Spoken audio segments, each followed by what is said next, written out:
The featured company is a paid client of Proactive Group Holdings, and this recording is disseminated by Proactive on its behalf. There's a lot of lithium on the horizon for the United States, but we feel that we fill a nice niche because we're able to take this play and go all the way to a finished battery grade product. Welcome back inside our Proactive newsroom, and joining me now is Bill Willoughby. He is the CEO of Century Lithium. And Bill, it's great to see you again. How are you? I'm doing well, Steve. Thank you. It's nice to be with you. Yeah, good to be here. Glad to have you here after such a really great news release that the company just had out, talking about delivering some updated numbers for your feasibility study. So it's not really it's more the economics that's changed here. Is that a great way to describe it, Bill?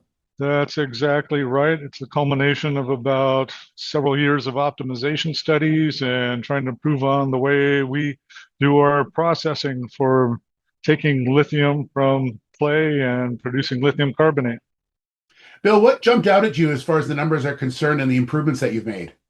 Well, it was both on the capital and the operating side. We made substantial improvements in efficiency by reducing the number of pieces of equipment, particularly in the processing plant and the DLE area, which then again cut down on the amount of acid we were using and the size of the acid plant, and really the electrical demand for the entire operation was drastically reduced. You've been able to put it into a position where the initial startup costs are down by about $700 million. I mean, that's a substantial piece of money that you've taken out of it. Yeah, and all that was largely in the electrical area, and getting that down around a more palatable $1 billion target. We did eliminate our third phase of development, which would have taken us to around 40,000 tons a year of lithium carbonate. Kept focused on the first two phases, which brings us in somewhere around 27,000 tons a year of lithium carbonate production. Much more focused in the design of that, much more focused in the acid plant side of things. So, and all the team did a really great job in achieving a more efficient system than we were looking at just 2 years ago. Yeah, and we should emphasize the fact that this Angel Island Lithium Project, no change at all to the mineral resource, the reserve estimates, or anything like that. This is all just sort of on the financial side of things. Financial, but mainly in the processing. And the processing team did great in looking at the entire leaching to filtration to the direct lithium extraction portion to the production of lithium carbonate. And with all of that, it's a pretty exciting development on that end and gives us a better profile in terms of the economic return.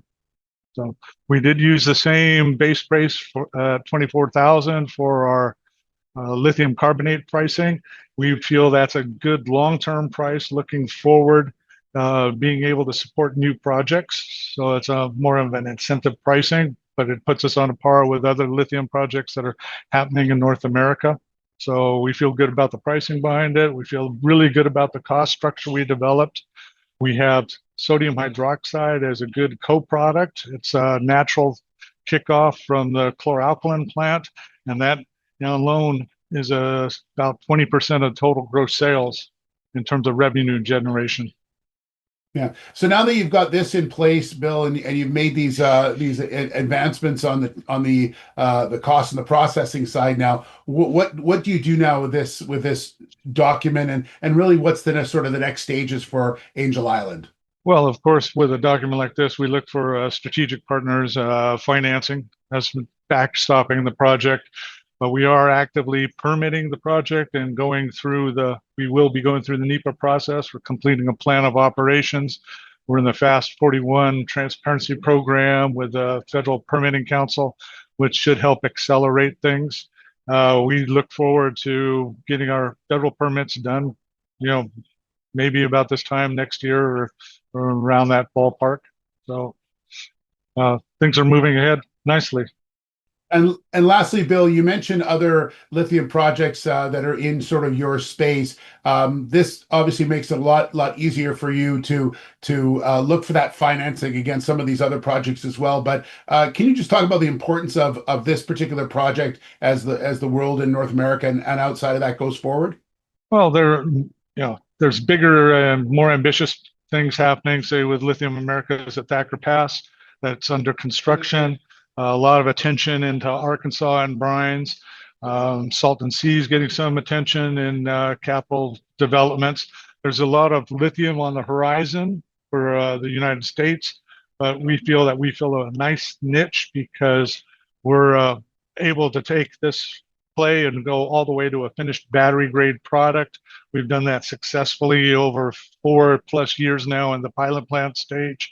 We know we can make a clean product from which we are looking downstream, have various options in where we might go with it as a product and an offtake agreement. Well, Bill, congratulations on this. Exciting news from the company for sure, and I appreciate your time and sharing all the information with us. Yes, thank you, Steve. It's great to be back with you again. Great to have good news with us.